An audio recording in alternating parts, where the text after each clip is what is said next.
Bonjour à tous, même si elle n'a pas été très active aujourd'hui, une nouvelle perturbation est entrée sur le pays. On la voit sur les images satellites avec ces nuages qui s'enroulent autour d'un minimum d'altitude situé sur le proche Atlantique. Et cette perturbation va encore nous intéresser demain. On regarde tout de suite les prévisions pour demain matin. On va la retrouver entre la Nouvelle-Aquitaine, le Massif central, le bassin parisien et le nord, avec des pluies plus soutenues dans la partie nord, plus éparses côté Occitanie. Dans la Trenne, déjà quelques averses au nord-ouest, tandis qu'à l'avant, eh bien, il y aura assez peu d'averses le matin.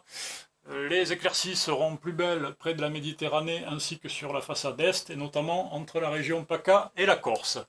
L'après-midi, notre perturbation se décale lentement vers l'est. Elle sera toujours plus active dans sa partie nord avec des pluies plus continues. Dans la Trenne, pas mal d'averses entre Bretagne, Normandie, bassin parisien, Val-de-Loire et puis Limousin. Un coup de tonnerre là-dedans n'est pas tout à fait exclu, notamment entre Bretagne et Normandie. Des éclaircies plus larges près de la façade atlantique et encore plus larges près de la Méditerranée. Mais attention, entre l'est et le nord-est du pays, dans l'air chaud à l'avant de la perturbation, des orages vont se développer. Ils pourront être parfois forts en fin de journée et soirée entre le Lyonnais et l'Alsace. Ils pourront s'accompagner de grêles ainsi que de fortes rafales de vent.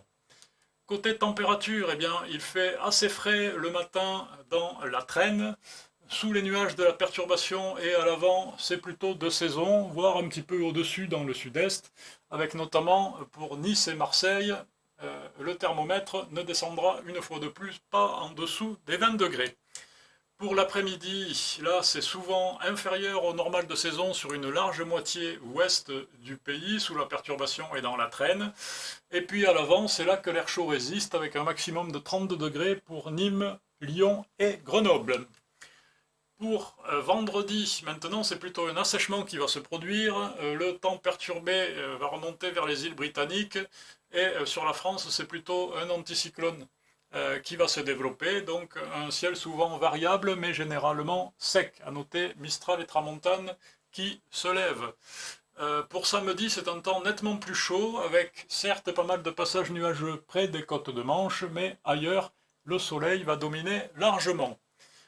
L'évolution maintenant pour les jours suivants. Dimanche et lundi, la chaleur va se confirmer avec risque d'averse limité au relief pour dimanche. Mais lundi, un axe dépressionnaire en altitude va venir forcer sur l'air chaud de basse couche et tout ça va créer de l'instabilité et des averses parfois orageuses vont se produire notamment entre le Massif central, les Alpes et le nord-est du pays. Mardi, on retrouvera ce risque d'averses orageuses entre le sud-ouest, les Alpes et l'Alsace. Sur une grande partie nord-ouest du pays, le temps sera sec, avec souvent des éclaircies.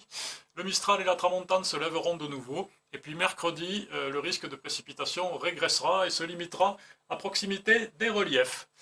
Voilà, je vous remercie, je vous souhaite une bonne journée. À bientôt.